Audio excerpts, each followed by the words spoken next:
Hello Ananya. Hi sir. আচ্ছা অনন্যা, তুমি data কেবল ছাড়া ফোনকে কম্পিউটারের সাথে কানেক্ট করে ফাইল ট্রান্সফার করতে পারবে? হ্যাঁ স্যার পারবো। কিভাবে? এর জন্য আমাদের প্লে স্টোর ওপেন করতে হবে, এরপর সার্চ করতে হবে ওয়াইফাই এফটিপি সার্ভার।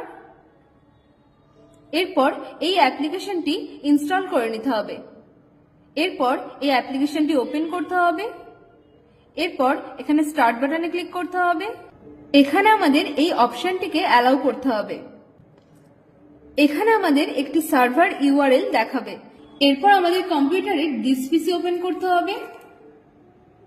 এখানে আমাদের ফোনে দেখানো সার্ভার ইউআরএলটি টাইপ করতে হবে। এরপর এন্টার প্রেস করতে হবে। তাহলে এখানে আমাদের ফোনের ফাইল ম্যানেজারটি ওপেন হয়ে যাবে। এখান থেকে আমরা যে কোনো ফাইল কম্পিউটারে কপি পেস্ট করতে পারবো। বাহ, খুব সুন্দর দেখিয়েছো। Thank you sir. ওয়েলকাম।